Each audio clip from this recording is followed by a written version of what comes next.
조용한 나.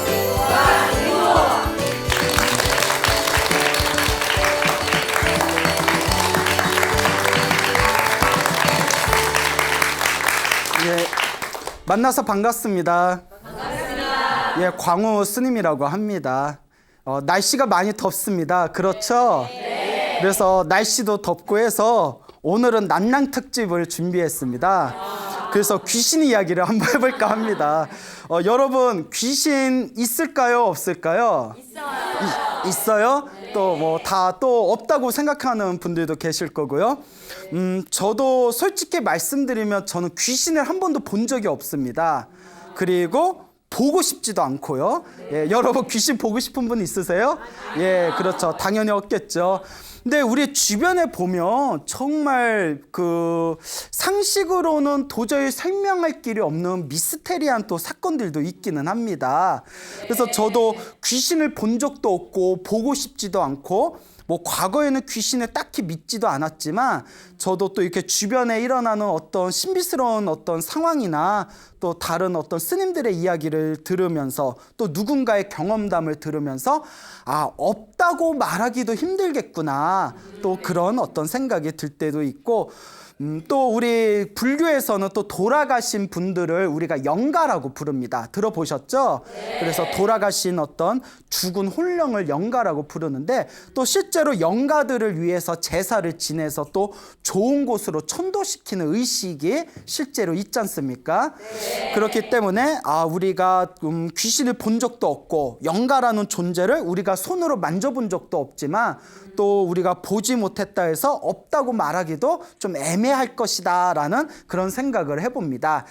제가 군대에 있을 때 실제로 겪었던 일입니다. 제가 귀신 이야기를 하나 해드릴 텐데요. 그 군대에 있을 때 실제로 제가 겪었던 일인데 제가 고등학교를 졸업하고 출가를 했습니다. 좀 빨리 출가를 했죠. 너무 빨리 출가한 것 같아요. 예, 뭐가 좋아서 그래 빨리 출가했는지 고등학교 졸업하고 출가를 하고 이제 스님이지만 대한민국 국민인 이상 국방의 의무가 있습니다. 그래서 출가를 하고 이제 좀 몇 년 지나서 제가 이제 군대 입대를 하게 됩니다. 간혹 스님도 군대 가요? 이런 얘기 하시는데 뭐 스님은 뭐 주민등록증 없나요? 군대 가야죠. 군대에 갔는데 제가 이제 사병으로 생활을 했어요. 그리고 강원도에 있는 그 부대에서 군 생활을 했는데 강원도에 있는 군부대에 있는 군법당에서 군종병을 했습니다. 이제 군법당을 관리하는 그런 활동을 했는데요. 그러니까 이제 스님이었으니까 자연스럽게 이제 군법당 관리하는 군종병이 되었죠. 이제 군종병으로 이렇게 생활을 하고 있었는데 저희 군법당을 관리해 주시는 원사님이 계셨어요. 그 뭐 군대 갔다 오신 분들은 원사라는 계급 아시죠? 근데 이제 우리 여성분들은 잘 모르실 것 같은데 그 무조건 예 하고 보내요. 예? 가만히 보면 습관이야, 습관. 자, 원사님이라고 굉장히 높은 부사관에서 굉장히 가장 높은 계급이 있습니다. 이 원사님께서 그 불심이 깊으시고 법당의 일을 항상 솔선수범해 주시고 그리고 법당 일을 아주 크고 작은 대소사를 챙겨주시던 원사님이 계셨는데 어느 날이었어요. 오전에 원사님께서 불이 나게 법당에 오시더니 저를 급하게 찾으시더라고요. 그래서 왜 그러십니까 원사님? 딱 이랬더니 어제 난리가 났다는 거예요. 왜 그러십니까? 했더니 당신이 따님이 있는데 당신 딸이 서울에서 직장 생활을 합니다. 서울에서 직장 생활을 하다가 이제 휴일이 돼가지고 저녁에 퇴근을 해서 남자친구랑 함께 이제 뭐 내일 모레 며칠 휴일을 잡아놓고 밤 늦게 강원도로 이렇게 오고 있는 길이었대요. 남자친구랑 이제 부모님한테 소개도 할 겸. 근데 남자친구하고 같이 이제 강원도로 늦은 밤에 올라오는 길이었는데 이제 길에 오고 있는데 그 타고 오던 차가 얼마 전에 새로 구입한 중고차였대요. 중고차였는데 이러다 중고차값 떨어질까 걱정이네요. 중고차를 타고 이렇게 오는데 옆에 이제 자기가 딸이 운전하고 있었고 옆에 이제 남자친구가 이렇게 졸고 있었대요. 이렇게 꾸벅꾸벅 졸고 있었는데 이렇게 밤늦게 이렇게 강원도로 싹 길을 이제 중고차를 타고 하염없이 이제 홀로 길을 쫙 미끄러지듯이 가는데 뒤가 싸더래요. 뒤통수가. 시작도 안 했어요. 왜 그래? 왜 오버야? 시작도 안 했는데 왜 그래? 예? 시작도 안 했어요. 예. 자, 이제 그 뒤통수가 싸하더래요. 놀래가지고 왜 이렇게 약한 모습? 그래서 뒤통수가 싸해서 왜 이러지? 왜 이러지? 그래서 뭐 이렇게 좀 에어컨 틀어놓은 것처럼 싸해가지고 느낌이 있어서 이렇게 뒤를 이렇게 쳐다보는데 아무것도 없더래요. 왜 느낌인가? 내가 피곤해서 그런가? 계속 운전했는데 또 뒤통수가 꽤 싸하더래요. 목덜미가 싸해서 왜 이러자고 백미러를 딱 봤는데 뒤에 웬 젊은 여자가 옆에 있는 창문을 이렇게 멍하니 이렇게 밖에 있는 창문을 쳐다보면서 앉아 있더래요. 놀래가지고 여러분들 같으면 그냥 급정거했을 거 아니에요. 그래도 군인의 딸이잖아요. 딱 침착하게 뒤를 싹 쳐다봤대요. 아무것도 없더래요. 또 운전을 하다가 얼마나 막 심장이 막 벌렁벌렁거리는 거죠. 뭐 대단해요. 근데 역시 유전자가 중요해요. 유전자가 군인의 딸이잖아요. 다시 백미러를 봤는데 그 여자가 하염없이 그 밖에 창문을 쳐다보면서 앉아 있더랍니다. 그래서 순간 이런 생각이 들더래요. 내 옆에 남자친구가 있으니까 남자친구를 깨워서 보라고 시켜야겠다. 남자친구 눈엔 안 보이고 내 눈에만 보면 내가 지금 굉장히 피곤해서 내가 뭔가 착각을 하거나 내가 무언가 좀 정신적으로 문제가 있나 보다. 만약에 내 눈에만 보이는 거면 내가 당장이라도 내가 좀 뭐 병원에 가서 상담을 받고 약이라도 저먹겠다. 딱 그렇게 마음을 정리를 했답니다. 되게 침착하죠. 그래서 딱 운전을 하면서 옆에 남자친구 꼈대요. 야야 일어나봐. 얼마나 화딱지가 나왔어요. 자기는 손이 부들부들 떨리는데 옆에서 들고 있을까. 그 남자친구 왜? 뭐 이렇게 일어나니까 뒤 좀 돌아봐 했더니 남자친구 뒤 돌아봤는데 아무것도 없잖아요. 없어. 그러면 놀라지 말고 백미러 좀 한번 봐봐. 뭐 보여? 남자친구 백미러를 봤는데 이러는 거야. 여자가 앉아서 창밖을 보고 있다는 거야. 그러니까 자기 혼자만 보이는 게 아니라 남자친구하고 자기하고 똑같이 보이는 거예요. 그게 진짜잖아요. 그러니까 야 뒤에 아무것도 없지? 없어. 백미러는 보이지? 보여. 어떻게 생겼지? 지금 창밖을 보고 있지? 보여. 이러는 거예요. 그러니까 야 이거 진짠가 보다. 그러면 여러분들 같으면 그런 상황에서 계속 운전해요 못해요? 그러니까 그런데 독해. 예? 끝까지. 근데 고속도로에서 갑자기 멈추면 방법이 없잖아요. 그러니까 서로 입 딱 다물고 그냥 하염없이 앞만 보고 일단 집까지 왔대요. 집까지 딱 온 순간 차에서 내리자마자 집에 뛰쳐들어가서 긴장이 풀려버리니까 집안에 난리가 났다는 거예요. 저 차를 타니 못 타니 난리가 났다는 거예요. 그러니까 이거 어떻게 하면 좋겠냐. 이제 제가 밖에서 스님이었으니까 저도 이제 처음 겪는 일이고 이게 목매? 막 이러고 진짜요? 대박 막 이러고 그때 그러니까 이것도 사람이 복이 있어야 돼. 뭐가 있어야 된다고요? 복이 있어야 돼. 그때 하필이면 해인사에서 수행하고 계시던 선배 스님께서 제가 있던 군법당에 잠깐 놀러 오셨었거든요. 그때 그러니까 그분이 이제 좀 연륜이 있잖아요. 그러냐고. 혹시 무슨 영가가 그 차에 뭔가 인연 있는 영가가 거기 집착을 해서 붙어 있을 수도 있다고 자기가 해결해 주겠다고 이러는 거예요. 그러니까 사람이 복이 있으면 그게 좋은 사람을 만난다니까요. 그러니까 이 해인사 스님께서 선배 스님께서 놀러 오셨던 선배 스님께서 그 차를 법당으로 가져와라 했대요. 그래서 이제 법당으로 싹 가져오니까 스님이 이렇게 이제 가사장삼을 딱 입고 요령 하나 딱 들고 연불책 하나 딱 들고 차 안에 딱 들어가시는 거예요. 차에 딱 앉으셔서 요령을 흔드시면서 그때 제가 옆에 이렇게 같이 있었거든요. 흔들면서 독경하고 연불을 한참을 해주셨어요. 네? 막 이렇게 독경해주고 연불해주고 다 해주면서 마지막에 이름 모를 영가여 정말 이 차 안에 있다면 부디 모든 미련과 집착을 벗어버리고 어서 좋은 데로 가십시오. 어서 좋은 곳, 부처님의 가피를 받아서 부디 좋은 곳으로 천도되어지다 하면서 이렇게 간절하게 한참 동안 기도를 올려줬어요. 기도를 올려주고 그 솔가지 있죠, 솔가지. 강원도니까 얼마나 많잖아요. 솔가지를 하나 따가지고 이렇게 이제 그릇에다가 물을 적셔서 차에도 막 뿌려줬어요. 차에도 촤촤 이렇게. 그래서 내가 스님한테 쌤 이거 하는 거예요 하니까 아니야 그냥 보여주려고 하는 거야 막 이러면서 그러면서 너무 솔직한가? 그래서 그러니까 솔가지에 물을 촤 뿌린 뒤에 그러면서 이제 다 됐다고 하면서 교수님 그때 금강경 테이프를 가지고 계셨어요. 요새 테이프 같은 거 잘 안 듣죠? 그때 제가 군대 때니까 한 15년 전이었으니까 그때 금강경이라는 금강경 그 독경 테이프를 당신이 가지고 있는 걸 딱 꺼내가지고 그 원사님한테 주면서 차 운전할 때 무서우면 요걸 운전할 때마다 항상 틀어놓으라고. 요 금강경, 독경이 들리는 곳에는 절대 귀신들이 얼씬거릴 수가 없다고. 이걸 틀으라고 이걸 선물로 주셨어요. 그러니까 일단 마음이나마 이제 편안해지잖아요. 그래서 원사님이 고맙다고 했는데 나중에 제가 그 안부를 여쭤보니까 그 차에서 우리가 독경해드리고 연불해드린 그 이후로 그 여자의 모습이 다시는 나타나지 않았다. 예, 나타나지 않았다라고 합니다. 예, 이런 거 보면 정말 없다고도 말 못하겠죠. 만약에 혼자 봤으면 의심해 볼 만하죠. 만약에 혼자 눈에만 보면 요새 약이 좋으니까 먼저 의사에게 먼저 상담을 해라. 예? 진료는 의사에게, 약은 누구에게? 약사에게. 예. 뭐 헛것이 보이면 뭐 정신과 상담을 받아봐라 하겠는데 남자친구하고 두 명이 동시에 보였다는 거예요. 그러니까 이게 정말 무시할 수가 없는 뭔가 이상한 세계가 있구나. 이런 이야기를 한번 해봅니다. 어때요? 땀이 좀 쏙 들어갔어요? 예. 자, 또 우리 불교에는 이런 또 이상한 이야기들이 많기는 하지만 또 요 귀신을 통해서 또 불법의 귀한 이야기가 있습니다. 그 예전에 대만에 몇십 년 전에 주씨성을 가진 거사님이 있었어요. 성이 주씨였는데 그래서 주거사님이라고 부르죠. 이 주거사님이 굉장히 불교에 대해서 불심이 아주 깊고 열심히 수행하면서 그 대만 불교를 널리 일으킨 데 큰 공헌을 하셨대요.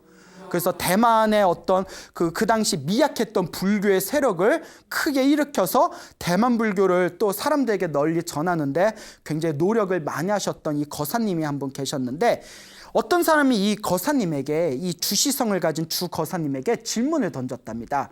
아니 거사님께서는 도대체 무슨 인연이 있길래 이렇게 불심이 깊고 이렇게 부처님에 대한 믿음이 뛰어나시냐고 어쩜 이렇게 수행도 열심히 하시고 포교도 열심히 하십니까? 하고 질문을 던지니까 그 주 거사님이 웃으면서 저는 원래 불교 신자가 아니었습니다 이러더래요. 저는 원래 불교 신자가 아니고 불자가 아니었습니다. 그런데 제가 불교 신자가 된 이유가 따로 있습니다.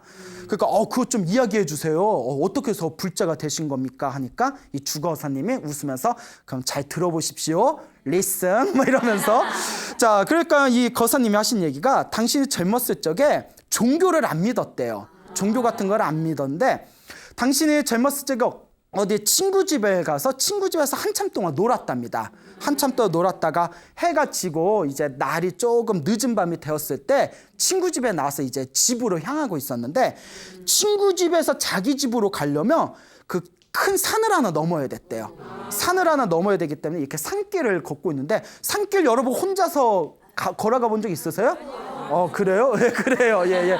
걷지 마세요. 그러면 예, 무서우면 혼자 근데 이렇게 혼자 저도 산에 있을 때 혼자 길 이렇게 걸으면 정말 좀 싸하거든요.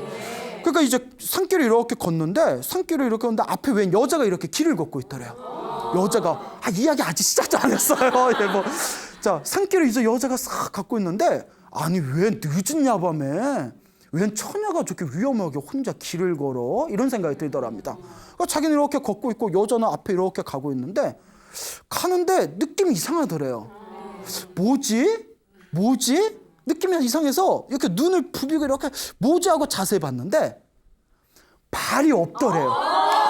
네? 그 주거사님이 하시는 얘기가 그 앞에 있는 여자가 발이 없더래요. 그러니까 보통 여자하고 뒷모습이 똑같아서 걷는 게 그냥 똑같이 걸어서 의심조차 안 하고 이상하다 뭐가 이상하지 봤더니 발이 없는 상태에서 허공을 걷고 있더래요. 순간 내가 친구하고 술을 마셔서 내가 헛것을 봤나 내가 꿈을 꾸나 얼마나 놀랬겠어요. 볼을 꼬집고 눈을 비비고 아무리 봐도 발 없는 여자가 허공 위를 이렇게 걸어가고 있더래요. 그때 여자가 싹 쳐다봤으면 심장이라도 멎었을 텐데 자기는 신경도 안 쓰고 그냥 계속 앞만 보고 가더래요. 순간 자기가 어떻게 집에 왔는지 기억도 안 난대요.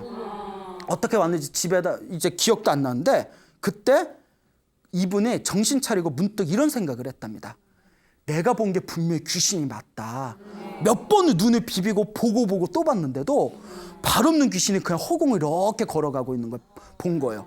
순간 무슨 생각을 했냐면, 이게 중요한 겁니다.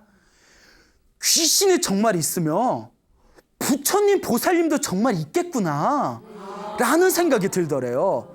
여태껏은 사람들이 절에 가서 부처님 도와주세요, 관세음보살님 도와주세요, 그걸 보면 믿질 않았는데, 귀신이 있으면 누구도 있겠구나, 불보살님도 있겠구나, 귀신이 있으니까 관세음보살님도 있겠구나 하는 생각이 확신이 딱 들더랍니다.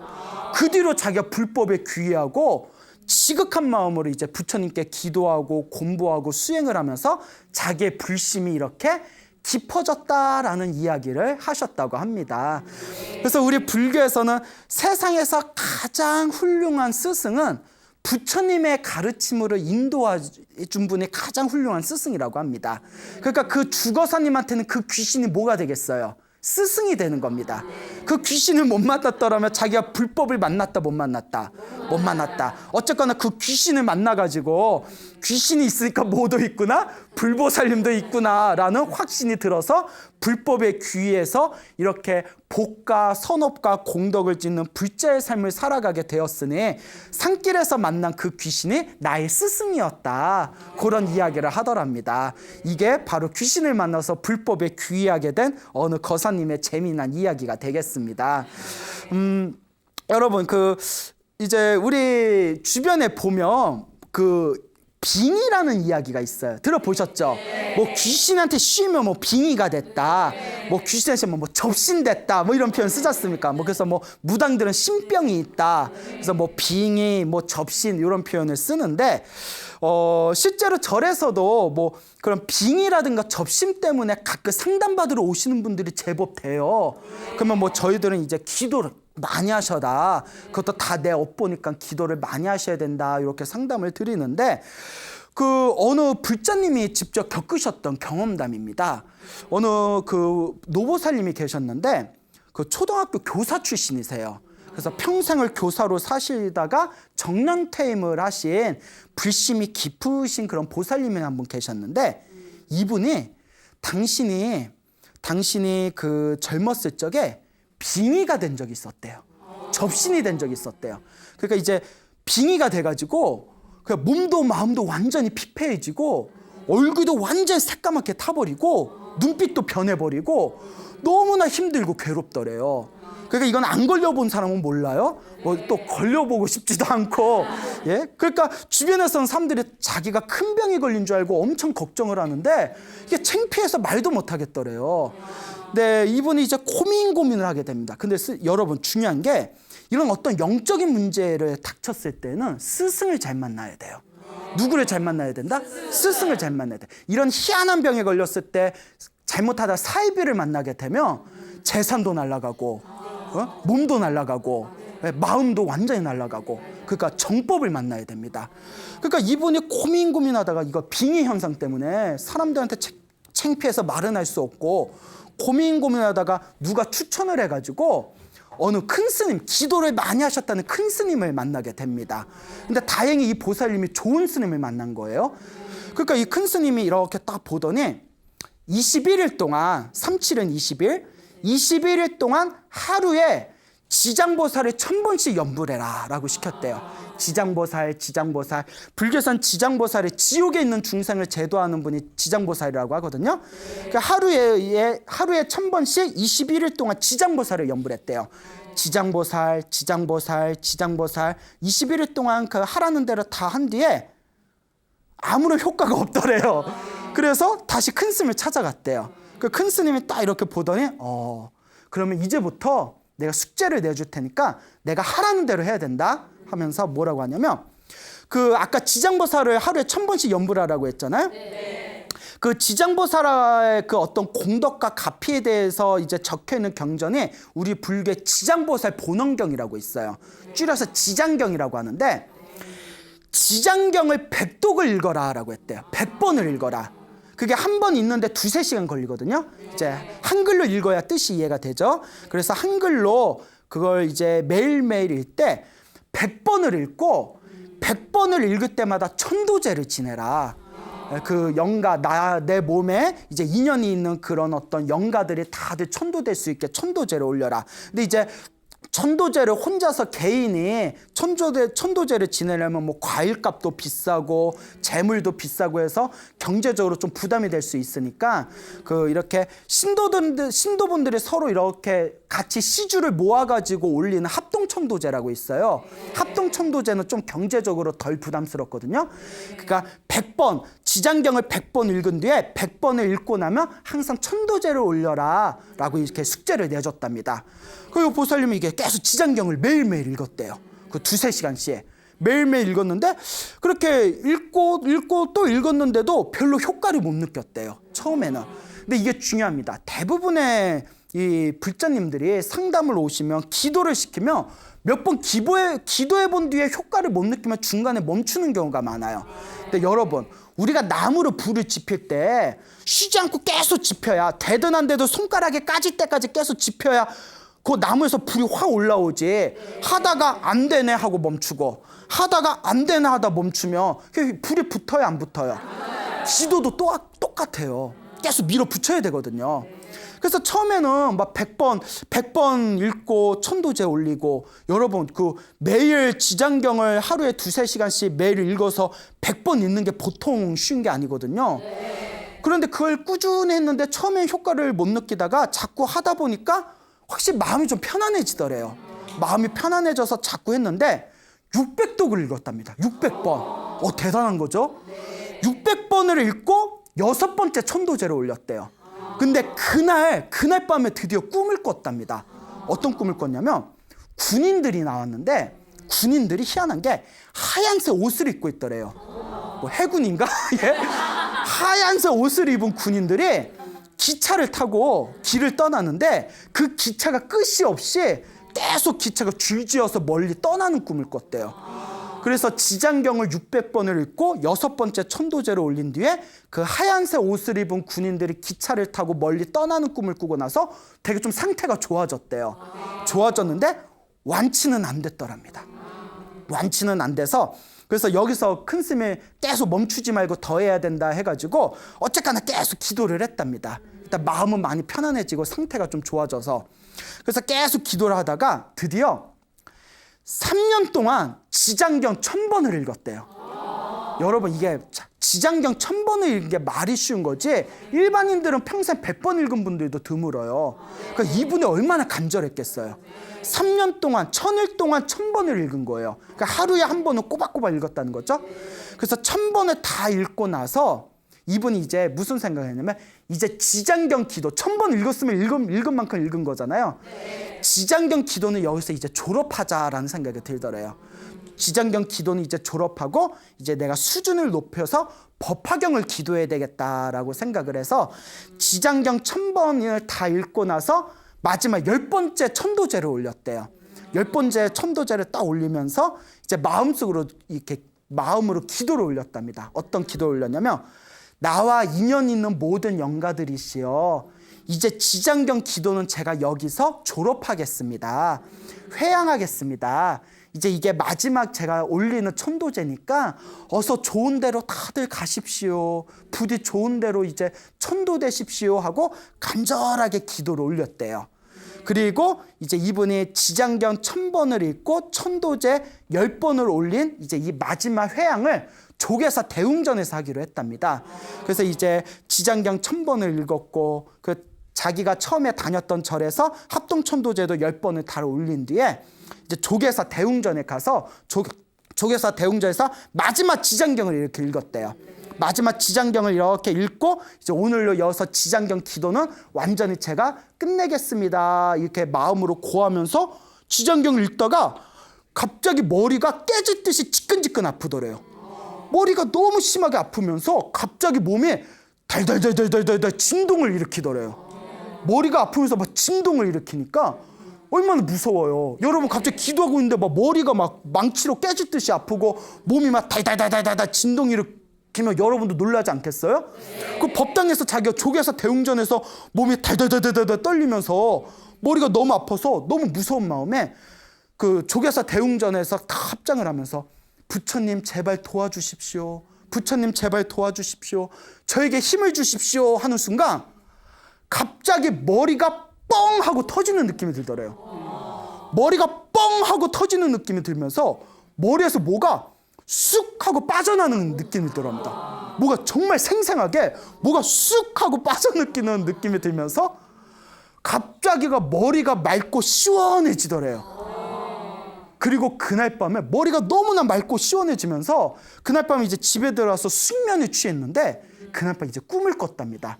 어떤 꿈을 꿨냐면 이렇게 큰 운동장이 있는데 운동장 입구에 수백 대의 관광버스가 있더래요. 네? 숫자를 다 헤아릴 수 없을 정도로 수백 대의 관광버스에 갑자기 운동장에서 숫자를 헤아릴 수 없는 엄청나게 많은 사람들이 우르르 나와가지고 그 수백 대 버스에 다 차더니 그 버스가 멀리 떠나는 꿈을 꿨대요. 그리고 잠에서 깼는데 그 뒤로 완벽하게 빙의가 완전히 사라져 버렸답니다. 예, 믿으십니까 여러분? 예. 그래서 그분께서 이제 그와 같이 당신이 실제로 경험하셨던 그런 이야기를 이제 저랑 굉장히 친하게 지내는 우리 청년 불자에게 자기가 있었던 일을 얘기한 것을 그 우리 청년의 불자가 나 법문할 때 써먹으라고 이렇게 자기가 들은 얘기를 해준 겁니다. 저도 이 이야기를 듣고 어찌나 재밌던지 여러분 믿음을 가지시길 바랍니다.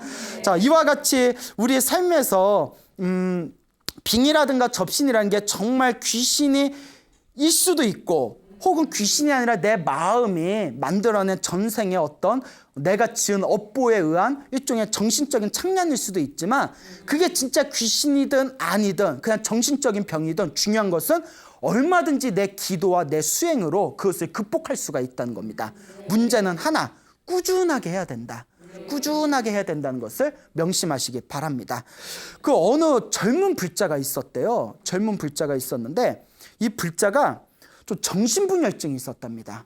그 정신분열증이 있어가지고 이 불자가 그 병원에서 약을 타 먹었대요. 이렇게 약을 타 먹으면서 이제 마음의 수양을 하려고 이렇게 절에 오고 이렇게 청년회에서 활동도 하던 젊은 불자가 있었는데 이 젊은 불자가 이렇게 약을 먹으면서 이 스님들한테 법문을 듣고 불교 공부를 해보니까 내가 이렇게 정신적으로 문제가 있는 거는 내 전생에 내가 지은 업본가 보다. 이 약을 먹은 것도 중요하지만 근원적으로 내 전생의 업보를 녹여야 되겠다라는 생각이 들어서 평소에 기도를 많이 했답니다.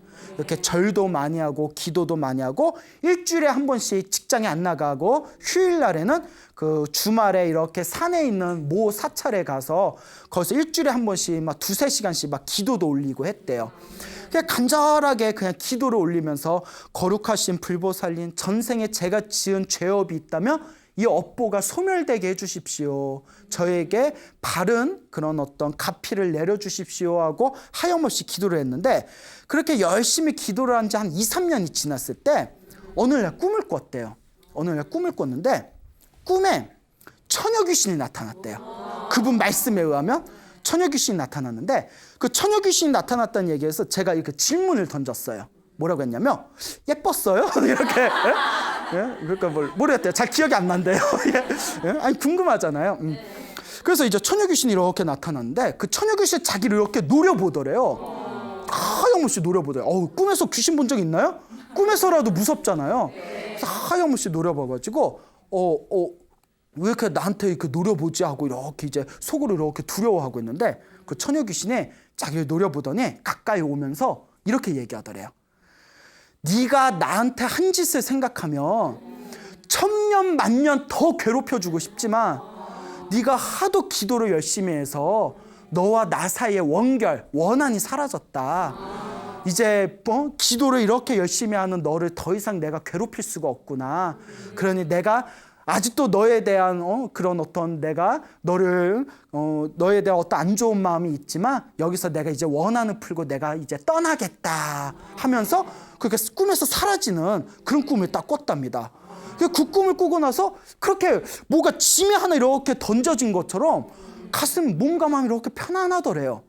그대로 이제 그 약 탈 때마다 의사하고 상담을 하는데 그렇게 얼마 시간이 지난 뒤에 의사가 고개를 갸웃거리더니 상태가 많이 좋아지신 것 같다고 약을 좀 줄여봅시다 하더니 그 꿈, 처녀 귀신이 이제 너와 나 사이에 원하는 여기서 이제 끝내겠다 하고 그 처녀 귀신이 사라지는 그 꿈을 꾸고 난 뒤에 이제 약을 완전히 끊게 되었답니다. 그러니까 그 젊은 불자가 하는 얘기가 어쩌면 자기 전신분열이 자기는 못 느꼈지만 아마 전생에 원한이 있는 처녀 귀신이 자기 몸에 붙어서 자기 정신적으로 그 문제를 일으켰던 것이 아닌가, 그런 이야기를 한 것을 제가 들은 적이 있습니다. 이런 얘기 들으니까 참 무섭죠. 그러니까 여러분 여러분 뒤에 뭐 있다 뭐 이래버리면 장난이고요. 이와 같이 내 앞에 펼쳐진 어떤 육체적인 질병도 그렇고 정신적인 어떤 좋지 못한 현상들도 그런 드넓은 어떤 인과업보의 법칙에서 보면 다 누가 지은 업보다? 내가 지은 업보구나라는 것을 명심하시기 바랍니다. 결국 우리 불자에게 주어진 내 어렵고 힘든 상황을 극복할 수 있는 가장 좋은 방법은 기도를 열심히 하는 거, 그리고 꾸준히 복을 짓는 거, 남을 위해서 복을 짓는 거, 그리고 마음을 잘 쓰는 거, 이 세 가지를 잘 갖추신다면 여러분들의 어떤 좋지 못한 에너지와 부정적인 업보들이 그렇게 조금씩 소멸하게 될 것이다. 믿음을 가지시기 바랍니다. 어느 젊은 불자님의 이야기인데요. 이 불자님이 어렸을 때부터 굉장히 불심이 깊은 집안에서 자랐다고 합니다. 불심이 깊은 집안에서 자라고, 그리고 이분께서 또 공무원 생활을 하셨대요. 그래서 어렸을 때부터 좀 남부럽지 않게 살았는데 결혼을 했는데 그 남편만 믿고 결혼했는데 시댁이 굉장히 이제 좀 잘 맞지를 않아가지고 고부 갈등이라고 하죠. 그래서 좀 극심한 스트레스에 좀 시달렸대요. 그리고 그 시댁하고 뭔가 좀 잘 맞지도 않고 그 남편 하나만 바라보고 사는데 남편도 좀 무뚝뚝하고, 그리고 또 이렇게 살아가면서 스트레스를 받는 상황에서 좀 안 좋은 어떤 일이 생겨가지고 갑자기 자기가 빙의가 돼버렸대요. 자기 말로는. 그것도 뭐 전생에 업보겠죠. 스트레스 받는다고 다 빙의 되는 건 아니잖아요. 갑자기 빙의가 확 돼버리니까 너무너무 힘들고 괴롭더래요. 너무너무 힘들고 괴로워서 막 도저히 자기 삶이 이루어지지가 않더래요. 그래가지고 그때 이제 갓난 아기가 있었는데 이 아기를 자기가 도저히 이제 어떻게 키울 수 있는 상황이 아니라서 또 아기가 둘이 있었대요. 아기를 친정 엄마한테 맡겨놓고 치료를 하러 다녔답니다. 근데 당연히 신병이라는 게 현대의학으로는 고칠 수 있는 게 아니라지 않습니까? 병원에 갔더니 병원에서는 딱히 진단을 받아도 문제가 없다 그러고, 그리고 아무리 한의원에 가서 보약도 먹고 침도 맞아도 도저히 차도가 없고, 몸과 마음은 완전히 무너져 버리고 도저히 막 죽을 것 같더래요. 너무 힘들어가지고 친정 엄마가 아무래도 안 되겠다, 천도제를 지내보자 해가지고 천도제도 크게 지냈는데 또 효과를 전혀 보지를 못했대요. 그렇게 5년 동안 엄청나게 고생을 했답니다. 5년 동안 온갖 병원에 다녀보고 좋다는 약도 먹어보고 치료도 받아보고 천도제도 지내보고 해볼 수 있는 건 다 해봤는데도 5년 동안 효과를 얻지 못하고 나중에 눈이 돌아가 버렸대요. 그러니까 눈이 돌아가서 이렇게 앞에는 사물이 잘 보이지도 않을 정도였대요. 그러니까 집안일도 안 되고, 그리고 더 이제 힘들고 괴로운 게 시댁에서는 자기 손가락질하고 남편도 그냥 나몰라라 해버리니까 가뜩이나 몸도 마음도 힘들어 죽겠는데 집안조차도 자기를 전혀 이해해주지 못하니까 스트레스가 쌓이고 쌓여서 또 화병까지 도져버렸대요. 그러니까 살아도 산 게 아니었답니다. 얼마나 힘들었겠어요. 그래서 몇 번이나 아파트에서 내가 뛰어내릴까 말까 그러니까 자살 충동을 일으킬 정도였답니다. 근데 이분께서 이제 너무나 힘든 그런 과정에서 그래도 이분이 전생에 자기가 부처님하고 인연이 있었는지 그래도 자기가 정법에 의지하고 싶은 마음에 그래도 어디 이상한 데 찾아가서 물어보지 않고 꾸준히 그래도 절에 다니면서 기도를 했답니다. 근데 꾸준히 절에 다니면서 기도를 했지만 사실 절에서 천도제도 지내고 좋다는 기도도 해봤지만 효과를 얻지 못하는 상황에서 어느 날 자기가 어느 이렇게 법당을 갔는데 그 법당에서 항상 하루 종일 앉아가지고 법화경이라는 책이 있어요. 부처님 법화경이라는 경전이 있는데 하루 종일 법화경을 사경하는 보살님이 있더래요. 노보살님이. 근데 노보살님의 고요하고 편안한 미소를 지으면서 법화경을 사경하는 모습이 그렇게 아름다워 보이더래요.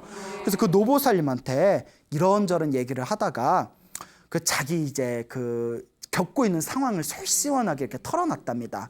내가 몇 년 전부터 빙의에 걸렸고 5년이 넘게 온갖 치료도 받아보고 했는데 전혀 효과는 없고 지금 막 눈동자가 뒤틀려가지고 사물이 보이지도 않고 막 몇 번이나 그냥 죽을까 말까 막 하루에도 몇 번씩 자살 충동을 느끼고 어떻게 해야 될지 모르겠다고 했더니 노보살님 막 그 이야기를 들어주면서 노보살님도 막 눈물을 닦고 상담하는 그 젊은 보살님도 빙의 걸린 보살님도 막 대성통곡을 하면서 그러면서 이렇게 상담을 하다 노보살님이 이렇게 손을 꼭 잡아주면서 법화경을 사경하라고 우리 법화경을 이렇게 부처님 법화경 사경하면서 공덕을 얻으신 분들이 많다고 이렇게 추천을 하더랍니다.